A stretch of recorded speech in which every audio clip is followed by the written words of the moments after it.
సభలో నిన్న YCP ప్రవర్తనపై speaker Ayyanna Patrudu తీవ్ర అసహనం వ్యక్తం చేశారు. సభలో నిన్నటి పరిణామాలు బాధ కలిగించారన్నారు. గవర్నర్ను అతిథిగా ఆహ్వానించి ఆయనతో ప్రసంగం ఇప్పిస్తే సభ్య సమాజం అసహించుకునేలా వైసీపీ వ్యవహరించిందన్నారు.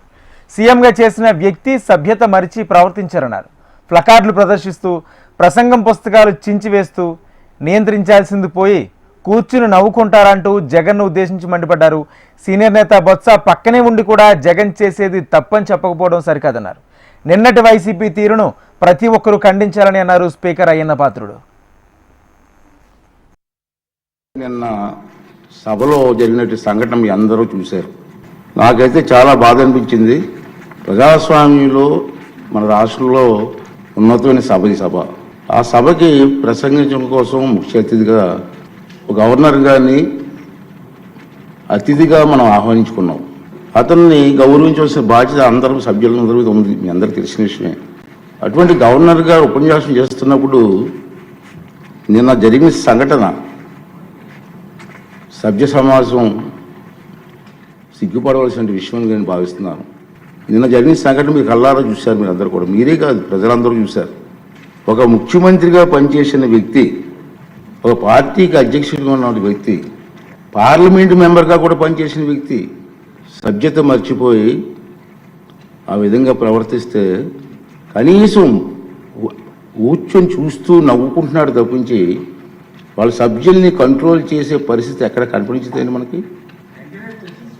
పైగా ఎంకరేజ్ చేస్తాడండి. ఇది సాంప్రదాయం అండి, ఇది సాంప్రదాయం అంటారా? సాంప్రదాయం ఏంటండి? ఒక ఉన్నతమైన వ్యక్తిని అగౌరవపరిచే విధంగా ప్లే కార్డ్స్ పట్టుకొని రావడం, కాగితాలు చింపి పోడియం మీద విసిరారు. అంటే గవర్నర్ మాట్లాడుతూ ఉంటే గవర్నర్ మీద, ఇది పద్ధతి కాదు. ఈ సాంప్రదాయం అంటాడు. ఏంటి సాంప్రదాయం నాకు అర్థం కాదండి. ఇది పద్ధతి కాదు, ప్రజాస్వామ్యం ఇది మంచి పద్ధతి కాదు. పైగా అతనికి ఆలోచన లేకపోయినా పక్కనే ఉన్నటువంటి సీనియర్ మెంబర్ బొత్స సత్యనారాయణ గారికి కూడా ప్రోత్సహించారు. వారైనా ఇది తప్పు అని చెప్పే పరిస్థితి లేదు. ఇటువంటి సంఘటనలు రాబోయే రోజులు జరగకూడదు అనేది నా తాలూకు ఆలోచన విధానం. మీరందరూ కూడా గమనిస్తూనే ఉన్నారు. ఎందుకు చెప్తానంటే ఇప్పటికైనా విజ్ఞతతో ప్రవర్తించాలని చెప్పి ఆ సభ్యులందరినీ కోరుకుంటున్నాను సభ ద్వారా.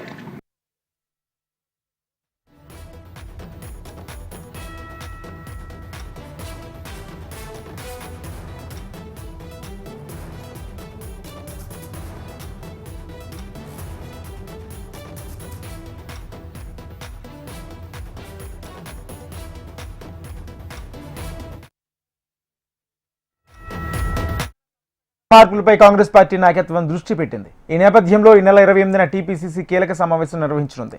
టీపీసీసీ సమావేశంలో రాష్ట్ర జాతీయ రాజకీయాలతో పాటు పార్టీ సంస్థాగత అంశాలపై చర్చించనున్నారు.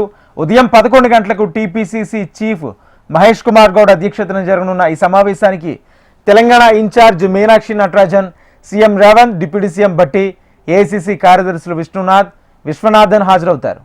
ఎంపీలు, ఎమ్మెల్సీలు, ఎమ్మెల్యేలతో జిల్లా స్థాయి నేతలు, ప్రధాన కార్యదర్శులు, కార్పొరేషన్ చైర్మన్లతో సమావేశంలో పాల్గొంటారు.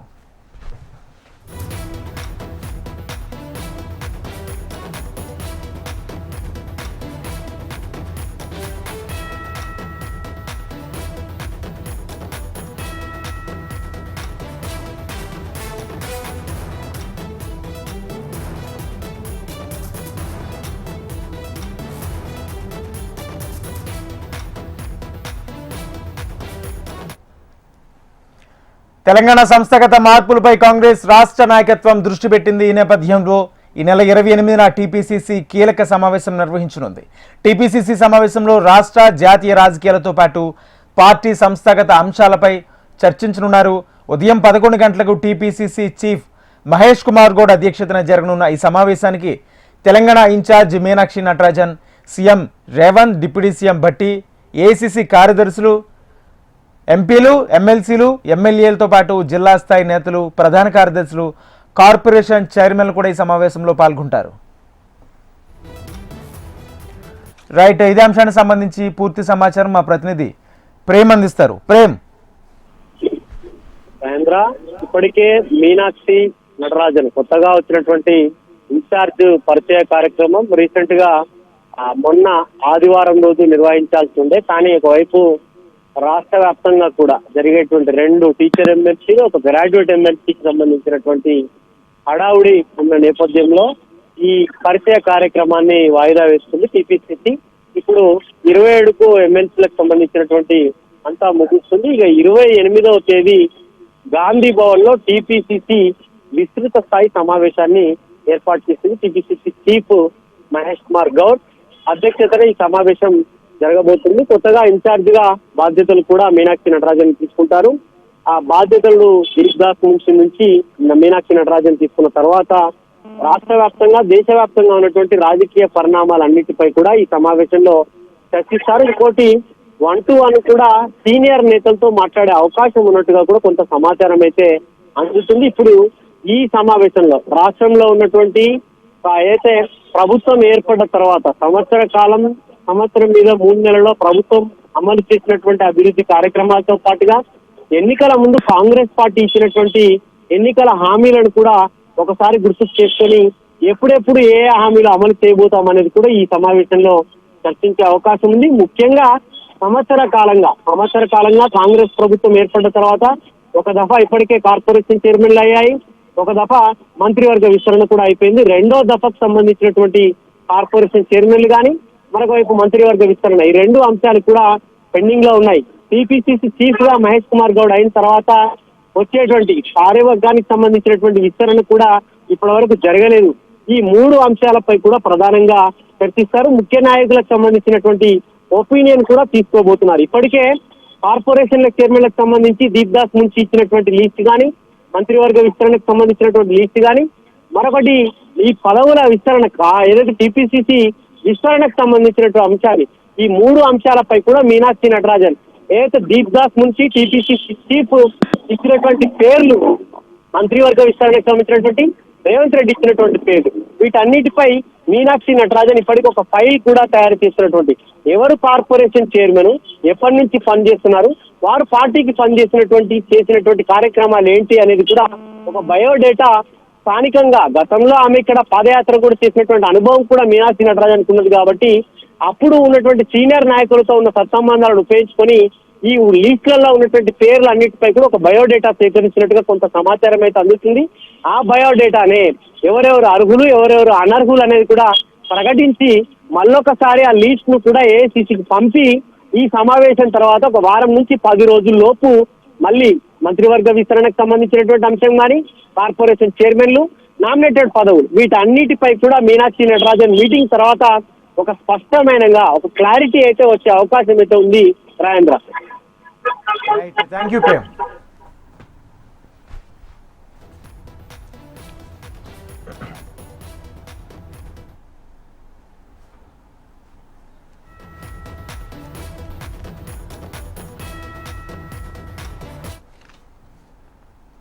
ఎమ్మెల్సీ ఎన్నికల ప్రచారంలో భాగంగా కరీంనగర్లో కేంద్ర మంత్రి బండి సంజయ్ మాట్లాడుతున్నారు. లైవ్ లో చూద్దాం. వాళ్ళ యొక్క ఆశలను క్రీడాకారులు ఏ విధంగా నిలబెట్టిరో ఈ ఎమ్మెల్సీ ఎన్నికలు కూడా పట్టభద్రుల ఉద్యోగ ఉపాధ్యాయ వర్గాల యొక్క ఆశలను భారతీయ జనతా పార్టీ ఎమ్మెల్సీ ఎన్నికల్లో గెలిచి నెరవేర్చబోతున్నది. 27వ తారీఖు నాడు కూడా మరొక మ్యాచ్ జరగబోతున్నది. మాది భారత్ జట్టు ఇండియా టీం వాళ్ళది పాకిస్తాన్ టీం. ఓటర్లు ఆలోచించుకోవాలి. ఇండియా టీం అయినా మాకేస్తే మేము గెలుస్తాం. పాకిస్తాన్ గెలవాలనుకుంటే వాళ్ళకు ఓటేయండి. ఇండియా గెలవాలనుకుంటే మాకు ఓటేయండి. పాకిస్తాన్ గెలవాలనుకుంటే వాళ్ళకు ఓటేయండి. మాది ఇండియా టీం వాళ్ళది పాకిస్తాన్ టీం. ఆలోచించుకోండి. ఎవరు మీ ఆశయాలు నెరవేరుస్తారో ఆలోచించి ఓటేయండి. మన ఉత్కంఠ భరితంగా సాగినటువంటి క్రికెట్ మ్యాచ్లో పాకిస్తాన్ను చిత్తుగా భారత్ ఓడించింది. 27వ తారీఖు జరిగే ఎన్నికల్లో కూడా ఆ మ్యాచ్ పొలిటికల్ మ్యాచ్లో కూడా కాంగ్రెస్ పార్టీని చిత్తుగా ఓడించడానికి భారతీయ జనతా పార్టీకి అవకాశం ఇవ్వండి.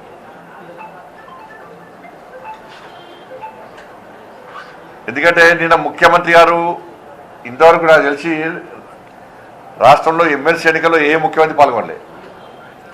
నిన్న ముఖ్యమంత్రి గారు ఊటిన 3 జిల్లాల్లో పర్యటించి 3 జిల్లాల్లో మీటింగ్ పెట్టినట్టునే కాంగ్రెస్ ఓటమి ఖాయమైంది. ముఖ్యమంత్రి గారు 3 మీటింగ్లో కూడా కాంగ్రెస్ పార్టీ అభ్యర్థి గెలవకుంటే మాకు వచ్చేదేం లేదు పోయేదేం లేదని చెప్పడం ద్వారానే ఓటమిని ఒప్పుకున్నారు.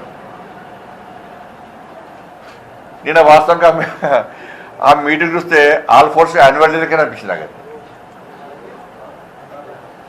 ఓటర్స్ ఎవరు లేరు ఆడ, వాళ్ళ సిబ్బంది తప్ప ఓటర్స్ ఎవరు లేరు, చప్పర ఓటర్లు ఎవరు లేరు, కుర్చీలన్నీ ఖాళీ. అందుకే ఆ స్కూల్ విద్యా సంస్థల యాన్యువల్ డేలో కనిపించింది, బహిరంగ సభలో కనిపించాడు.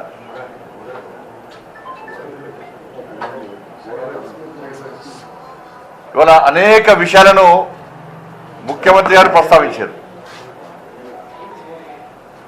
ఇవాళ కులగణన విషయంలో సర్వే విషయంలో ముఖ్యమంత్రి గారు మాట్లాడారు. ఇలా స్పష్టం చేసుకున్నాను. ఇవాళ మీ మేము కులగణనకు వ్యతిరేకం కానే కాదు, కులగణనకు మేము వ్యతిరేకం కానే కాదు. మీరు 42% బీసీలకు రిజర్వేషన్ ఇస్తుంటే దాన్ని పక్కా మేము స్వాగతిస్తాం. కానీ మీరు ఇచ్చేది ఉపాధి రంగాల్లో మాకు ఇచ్చేది ఎంత? బీసీలకు ఇచ్చేది ఇంతకుముందు 27% ఉండే, ఇప్పుడు కేవలం 5% మాత్రమే ఇస్తున్నారు. అంటే 32% ఇస్తున్నారు మాకు. ఇంకా 10% ముస్లింల రిజర్వేషన్ మాకెందుకు ఇస్తారు? ఇంకా 10% ముస్లింలకు ఇస్తున్నారు మీరు. అంటే 100లో 80 మంది వాళ్ళే ఉంటారు. ఇవాళ మీకు జనగణన తప్పు అని ఎందుకు అంటున్నామంటే ఇవాళ 3,90,00,000 రేషన్ కార్డులు ఉన్నాయి, ఆధార్ కార్డులు ఉన్నాయి. 3,90,00,000 ఆధార్ కార్డులు ఉన్నాయి. ఆధార్ కార్డులు తీసుకున్న వాళ్ళు ఇంకో 30 లక్షల మంది ఉంటారు. అంటే 4,30,00,000 మంది జనాభా తెలంగాణ రాష్ట్రంలో. సరే, ఇంకో లెక్క చూద్దాం. ఎన్నికల కమిషను 3,30,00,000 ఓటర్స్ ఉన్నారని చెప్పారు. 3,30,00,000 ఓటర్స్. ఇలా ఫస్ట్ నుంచి 10th వరకు చదువుకున్న వాళ్ళు 60 లక్షల మంది అని చెప్పి ప్రభుత్వం లెక్కలు చూపడుతున్నది. అంటే 3,90,00,000. ఇప్పుడే పుట్టిన వాళ్ళు ఒకటి చదువుకుని రాని వాళ్ళు అందరూ కూడా వాళ్ళు ఒక 30 లక్షలు ఉంటారు. అంటే ఆ లెక్క చూస్తే 4,30,00,000. 4,30,00,000 జనాభా అన్ని రకాలుగా చూసిన 4,30,00,000 జనాభా ఉన్నప్పుడు మీ సర్వేలో 3,70,00,000 అని ఏ విధంగా వస్తుంది? ఇంకా 60 లక్షల మంది ఏడికి వేరు. మరి మీ సర్వేలో ఎందుకు రాలే? మీ కులగణన మీ సర్వే ఏ విధంగా కరెక్ట్ అవుతుందో చెప్పండి. అధికారిక లెక్కలు చూసినా అనధికారిక లెక్కలు చూసినా కూడా 4,30,00,000 వస్తున్నది. కానీ మీ లెక్క మాత్రం 3,70,00,000. మిగతా 60 లక్షల మంది ఏడికి వేరు. వాళ్ళు ఎస్సీలా, ఎస్టీలా, బీసీలా, ఓసీలా, ఎవరు వాళ్ళందరూ? మరి మీ లెక్క కరెక్ట్ ఎట్లయితుంది? ఇవాళ కేసీఆర్ సమగ్ర సర్వే చేస్తే, కేసీఆర్ గారు సమగ్ర సర్వే చేస్తే హిందువుల మొత్తం బీసీల జనాభా ఎంత అంటే 51%. ఇవాళ మీరు సర్వే చేస్తే 10%, మీరు సర్వే చేస్తే 46% వస్తున్నది బీసీ జనాభా. దాని ముస్లింలకు వస్తే 56% అవుతున్నది. మరి కేసీఆర్ ముస్లిం మాట్లాడారు. మరి హరీష్ రావు గారు, కేటీఆర్ గారు ఇదే అసెంబ్లీలో ఇదే ప్రభుత్వాన్ని ప్రశ్నించారు. అసెంబ్లీలో మేము మా సర్వేలో 51% బీసీల జనాభా అయితే మీ సర్వేలో 46% బీసీల జనాభా ఎట్లయిందని అన్నప్పుడు ఆ రోజు ఈ ముస్లింల ప్రస్తావన ఎందుకు తీసుకురాలి మీరు అసెంబ్లీలో? అప్పుడు ప్రస్తావన తీసుకురారు, ముస్లిం ఇష్యూ రాదు. కాబట్టి తెలంగాణ రాష్ట్ర ప్రభుత్వం బీసీలకు ఇచ్చే రిజర్వేషన్ ఎంత అంటే ఇవ్వాలనుకుంటున్నటువంటి రిజర్వేషన్ ఎంత అంటే 32%. ఉద్యోగ ఉపాధి రంగాల్లో మాకు ఇచ్చేది బీసీలకు ఇచ్చేది 32%. అంటే 5% మాత్రమే ఇస్తున్నారు. మేము పక్కా వ్యతిరేకమే. మేము 100% ముస్లింలను బీసీలో చేర్చడానికి పక్కా వ్యతిరేకము. ఉన్నారు ఇప్పటికే దిగుదేకుల కులాలు ఉన్నారు, కొన్ని కులాలు 2 కులాలు ఉన్నాయి. వాళ్ళ మొదటి నుంచి కూడా జిల్లా లాభం పోతున్నారు. వద్దనా ఏమైనా గుజరాత్ ఇస్తలేరా, మధ్యప్రదేశ్ ఇస్తలేరా? ఇవన్నీ కాదు కదా, నువ్వు తెలంగాణ గురించి మాట్లాడు. గుజరాత్లో అభివృద్ధి ఎట్లా జరుగుతుందో దాని గురించి చర్చిద్దాం. మధ్యప్రదేశ్లో ఏ విధంగా జరుగుతుందో చర్చిద్దాం దాని మీద. మరి అక్కడ అనేక సంక్షేమ పథకాలు ఏ విధంగా పడుతుందో చర్చిద్దాం. అభివృద్ధి విషయంలో పోలిక పోల్చుకోండి వాళ్ళు. మీరు ఇప్పుడు 12% ముస్లిం జనాభా ఉంటే 10% తీసుకొచ్చి బీసీలో కలిపితే ఇప్పుడు 100లో 80 మంది వాళ్ళే ఉంటారు.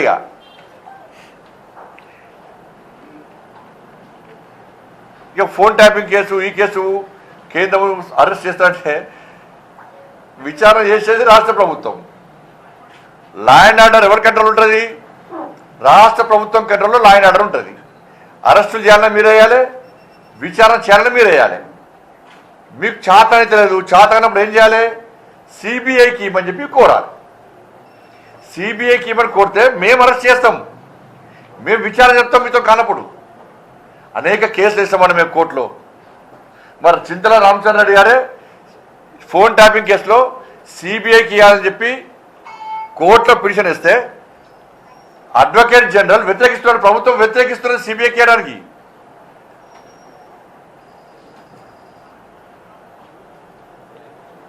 ఫోన్ ట్యాపింగ్ కేసు అంటున్నారు. ఫోన్ ట్యాపింగ్ కేసు మీ ప్రభుత్వం వచ్చినాకనే ఫోన్ ట్యాపింగ్ కేసులో కేసు బుక్ చేసింది, వాళ్ళందరినీ అరెస్ట్ చేసింది.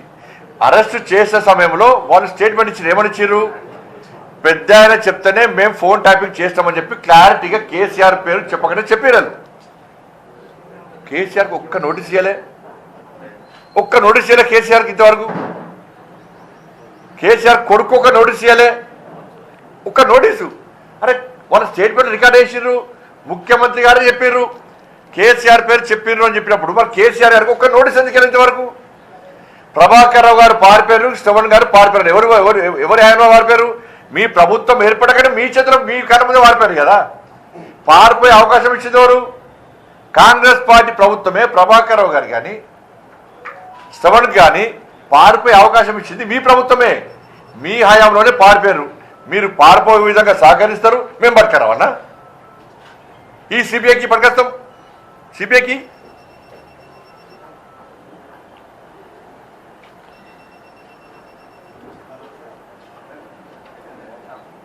ఫార్ములా ఇరేస్తున్నారు. దానిలో ఎంత ఘోరం అంటుంది. అలా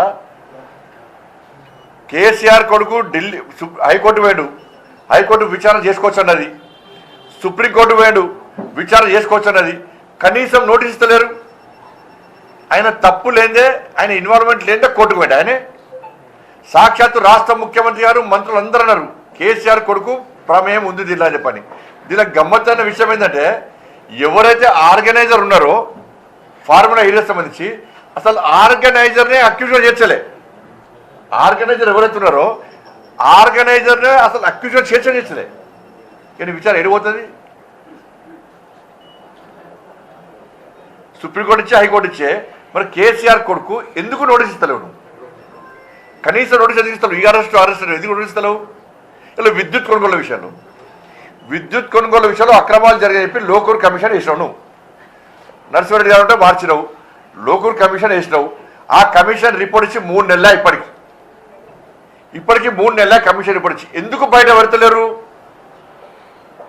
బయట పెట్టకూడడానికి కారణమైంది ఇప్పుడు విద్యుత్ కొనుగోలులో అక్రమాలు జరిగాయని చెప్పి అన్నారు. అన్నప్పుడు అక్రమాలు ఎవరు పాల్పడ్డారని చెప్పన్నారు? కేసీఆర్ అక్రమాలు పాల్పడారని చెప్పి ఇదే ప్రభుత్వం చెప్పింది. దాని మీదనే విచారణ చెప్తున్నది. మరి విచారణ సందర్భంగా ఒక్క రోజున కేసీఆర్ పిలిచి ఆ కమిషన్ విచారణ జరిపిందా? ఇదేం ఇన్వెస్టిగేషన్ అన్నా? కేసీఆర్ పిలవకుండా ఇదే విచారణ క్లోజ్ అయ్యిందంటే నివేదిక ఇచ్చే నివేదిక సంకలం పెట్టడం కూర్చుంటుంది. ఆ నివేదిక ఏదో విద్యుత్ నివేదిక ఇప్పటి బయటపడతలేరు కదా. కాళేశ్వరం కేసు అదేనే. కాళేశ్వరం కేసులో కేసీఆర్ అక్రమాలు పాల్పడ్డాడు, క్వాలిటీ లేకుండా పనులు సాగించుడు, అంచనాలు పెంచిటో వేసి అక్రమాలు పాల్పడని చెప్పి ఇదే ప్రభుత్వం చెప్పింది. విచారణ అనేది అంత అయిపోయింది. మరి ఒక్కసారన్న ఆ కమిషన్ గడువు పొడిగిస్తూ పోతూనే ఉన్నారు. కానీ ఒక్కసారి కనీసం కేసీఆర్ నోటీస్ ఇచ్చి కేసీఆర్ విచారణ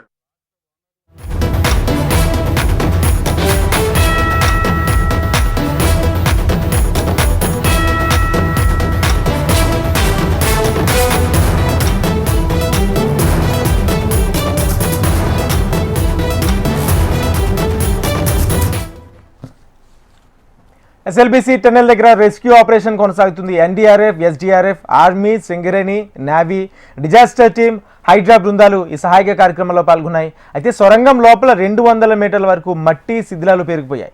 బురద నీరు అధికంగా ఉండడంతో సహాయక చర్యలకు ఆటంకం కలుగుతుంది. దీంతో ఘటనా స్థలంలో రెస్క్యూ ఆపరేషన్ నిదానంగా సాగుతుంది. ఇదిలా ఉంటే కాసేపట్లో ఆర్మీ, ఎన్డీఆర్ఎఫ్ బలగాలు టన్నెల్ నుంచి బయటకు వచ్చే ఛాన్స్ ఉన్నట్లు తెలుస్తుంది. వారు వచ్చిన తర్వాత టన్నెల్ లోపల పరిస్థితిపై అధికారిక ప్రకటన వెలువడే అవకాశం ఉంది.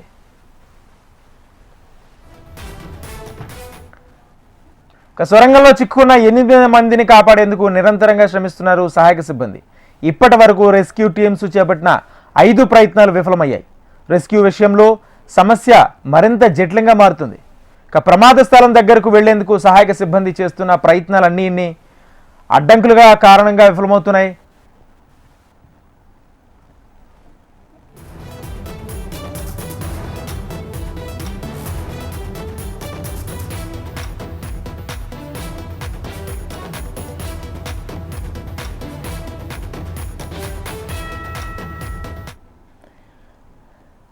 ఎస్ఎల్బిసి టన్నెల్ దగ్గర రెస్క్యూ ఆపరేషన్ కొనసాగుతుంది. NDRF, SDRF, army, Singareni, navy, disaster team, Hydraa బృందాలు ఈ సహాయక కార్యక్రమంలో పాల్గొన్నాయి. అయితే సొరంగం లోపల 200 మీటర్ల వరకు మట్టి శిథిలాలు పేరుకుపోయాయి. బురద నీరు అధికంగా ఉండడంతో సహాయక చర్యలకు ఆటంకం కలుగుతుంది. దీంతో ఘటనా స్థలంలో రెస్క్యూ ఆపరేషన్ నిదానంగా సాగుతుంది. ఇదిలా ఉంటే కాసేపట్లో ఆర్మీ, ఎన్డీఆర్ఎఫ్ బలగాలు టన్నెల్ నుంచి బయటకు వచ్చే ఛాన్స్ ఉన్నట్లు తెలుస్తుంది. వారు వచ్చిన తర్వాత టన్నెల్ లోపల పరిస్థితిపై అధికారిక ప్రకటన వెలువడే అవకాశం ఉంది.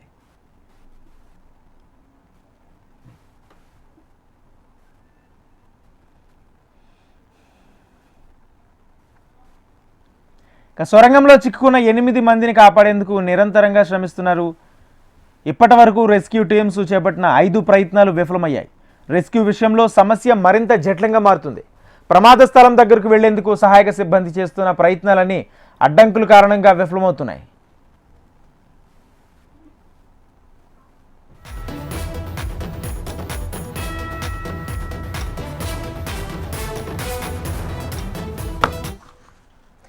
ఎస్ఎల్బిసి టన్నెల్ దగ్గర రెస్క్యూ ఆపరేషన్ కొనసాగుతుంది. NDRF, SDRF, army, Singareni, navy, disaster teams, Hydraa బృందాలు నిరంతరంగా శ్రమిస్తున్నాయి. ఇప్పటి వరకు చేసిన ప్రయత్నాలన్నీ విఫలమయ్యాయి.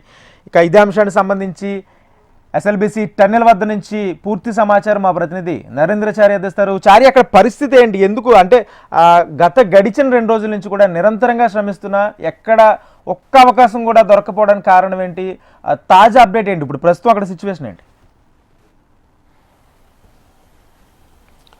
రాజేంద్ర, 4వ రోజు కూడా సహాయక చర్యలో ఎలాంటి పురోగతి కనిపించడం లేదు. పూర్తి స్థాయిలో కూడా 4 రోజుల నుంచి కూడా అన్ని బృందాలు, దాదాపు 8 బృందాలు కూడా పూర్తి స్థాయిలో ఎఫర్ట్ పెట్టి పనిచేస్తున్నప్పటికీ కూడా ఏమాత్రం సహాయక చర్యల ముందడుగు పడడం లేదు. అయితే దాదాపు మూడో రోజు పూర్తి స్థాయిలో కొంచెం పనులు పూర్తి స్థాయిలో ముందుకు వస్తాయని ఆశించినప్పటికీ 3వ రోజు కూడా ఎలాంటి పురోగతి కనిపించలేదు. ఇక 4వ రోజు అనే నేడు కూడా ఉదయం నుంచి కూడా ఎన్డీఆర్ఎఫ్ బృందాలు, ఇండియన్ ఆర్మీ, అలాగే ఎస్డీఆర్ఎఫ్, అలాగే హైడ్రా, సింగరేణి, డిజాస్టర్, అలాగే నేవీ బృందాలు కూడా గత 4 రోజులుగా పూర్తి స్థాయిలో ఇక్కడ సహాయక చర్యలు పాల్గొంటున్నప్పటికీ ఇప్పటి వరకు మాత్రం ఎలాంటి పురోగతి కనిపించలేదు. అంటే అడ్డంగా దాదాపు 14 కిలోమీటర్ల టెన్నెల్ 14 కిలోమీటర్ల మేర ఉన్నట్టు 14 కిలోమీటర్ల మేర వరకు సజావుగా వెళ్తున్నప్పటికీ ఆ 14 కిలోమీటర్ల తర్వాత 100 మీటర్లు ఏదైతుందో అక్కడ పూర్తి స్థాయిలో జామ్ అయిపోయిన పరిస్థితి కనిపిస్తుంది. దాదాపు 5,000 మెట్రిక్ టన్ అటువంటి మట్టి కూడా పడిపోయిందని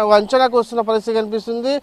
దాంతో అక్కడ సహాయక చర్యలు మాత్రం చేపట్టడంలో చాలా ఆటంకాలు ఏర్పడుతున్నాయి. ఈ నేపథ్యంలో చూసుకున్నట్లయితే ఈరోజు కూడా పూర్తి స్థాయిలో సహాయక చర్యలు ముందుకు సాగడం లేదు. ఇందుకు సంబంధించి కూడా నేవీ బృందం, అలాగే ఇండియన్ ఆర్మీ మరి కాసేపట్లో బయటికి రాబోతున్నారు. వారు బయటకు వచ్చి ఏదో ఒక అధికారిక ప్రకటన చేసే అవకాశాలు మాత్రం కనిపిస్తున్నాయి. అయితే ఇది ఇలా ఉంటే ఇప్పుడు మంత్రులు డిప్యూటీ సీఎం బట్టి విక్రమార్కతో పాటు ఇరిగేషన్ శాఖ మంత్రి ఉత్తమ్ కుమార్ కూడా సంఘటన స్థలానికి చేరుకున్నారు. కోమటిరెడ్డి వెంకటరెడ్డి రాత్రి నుంచి అక్కడే ఉంటూ ఈ సహాయక చర్యలను కూడా పర్యవేక్షిస్తున్న పరిస్థితి కనిపిస్తుంది. కనిపిస్తుంది. ఈ ముగ్గురు మంత్రులు కూడా ఇప్పుడు మరి కాసేపట్లో సొరంగ మార్గంలోకి వెళ్ళబోతున్నారు. అక్కడ ఘటనా స్థలికి చేరుకొని వాస్తవ పరిస్థితులను కూడా పరిశీలించిన తర్వాత వారు కూడా సహాయక చర్యలపైన అలాగే ఎలా ముందుకు సాగాలనే దానిపైన కూడా అక్కడ ఉన్నటువంటి జేపీ కన్స్ట్రక్షన్ సంబంధించిన ఆఫీస్ కార్యాలయంలో అధికారులతో సమీక్ష సమావేశం నిర్వహించి తర్వాత ఒక అధికారికంగా పూర్తి స్థాయిలో ఒక ప్రకటన చేసే అవకాశం మాత్రం కనిపిస్తుంది. ఏదేమైనప్పటికీ 4వ రోజు ఏదో ఒక నిర్ణయానికి వచ్చే అవకాశాలు అయితే స్పష్టంగా కనిపిస్తున్నాయి. 8 బృందాలతో నిరంతరంగా కృషి చేస్తున్నప్పటికీ ఒక్క అడుగు కూడా ముందుకు పడని పరిస్థితి కనిపిస్తుంది. లోపల సొరంగ మార్గంలో ఏదో ఉందో ఒక తట్ట మట్టి కూడా బయటికి తీసుకురాలేని పరిస్థితి. అయితే ఓవైపు నీటిని తోడేసే పనిలో దాదాపు 3 రోజుల పాటు కూడా నీటి తోడేస్తున్నప్పటికీ ఆ నీటి కూడా బయటికి వెళ్తున్నప్పటికీ కూడా మరీ దాదాపు 6 మీటర్ల మేర కూడా ఇప్పటికీ మట్టి నీరు పూర్తి స్థాయిలో మట్టి నీరు కూడా నిలిచిపోయింది. దీంతో పెద్ద మిషనరీ ఉన్నటువంటి ఆ మిషనరీ కూడా దాటుకొని బయటికి వెళ్ళలేని పరిస్థితి అనిపిస్తుంది. దీంతో ఎంత ప్రయత్నించినప్పటికీ కూడా 14 కిలోమీటర్ల వరకు మాత్రమే ఈ సహాయక బృందాలు వెళ్ళగలుగుతున్నాయి. 14 కిలోమీటర్ల తర్వాత ఉన్నటువంటి 100 మీటర్ల పరిధిలోనే ఈ కాలినడక కనీసం అక్కడికి వెళ్ళాలంటే కూడా చాలా ఇబ్బందికరంగా మారుతుంది. మిషనరీని కూడా మాన్యువల్గా సాధ్యం కాకపోతే నిన్న కూడా చాలా ఇటాచితో కూడా ప్రయత్నం చేసేందుకు కూడా లోపలికి ఇటాచి కూడా పంపించడం కనిపిస్తుంది. ఏదైతే లోపలికి ఇటాచి వెళ్ళినా కూడా ఇటాచి ద్వారా కూడా తీయడం మట్టి తొలగించడం కష్టసాధ్యంగా కావడంతో ఆ ప్రయత్నాలు కూడా విఫలమైనట్టుగా తెలుస్తుంది. ఈ నేపథ్యంలో అంతిమంగా ఏం జరగబోతుంది, ఈరోజు డిప్యూటీ సీఎంతో పాటు ఇరిగేషన్ శాఖ మంత్రి ఉత్తమ్ కుమార్ అలాగే కోమటిరెడ్డి ముగ్గురు కూడా టన్నెల్ లోపలికి బయలుదేరుతున్నారు. మరి కాసేపట్లో ప్రస్తుతానికి అయితే సంఘటన స్థలానికి అయితే ఈ మంత్రులు చేరుకోవడం జరిగింది. మరి కాసేపట్లో వీరందరూ ప్రమాద స్థలి వద్దకు చేరుకొని అక్కడ పూర్తిగా పరిశీలించిన తర్వాత అధికారులతో సమీక్షా సమావేశం నిర్వహించిన తర్వాత ఏదో ఒక ప్రకటన మాత్రం చేసే అవకాశాలు కనిపిస్తున్నాయి. 8 మంది లోపల ఉన్నవారు 8 మంది కూడా సురక్షితంగా ఉన్నారా లేదా దానిపైన ఒక ఉత్కంఠ కూడా సాగుతుంది. దానిపైన కూడా అధికారులు అలాగే మంత్రుల బృందం కూడా చర్చించిన సమీక్ష నిర్వహించిన తర్వాత ఒక అధికారికంగా ప్రకటన వెలువడే అవకాశాలు కనిపిస్తున్నాయి. రాజేంద్ర. రైట్, థ్యాంక్ యూ చారి. ఇవి bulletin updates, keep watching HM TV.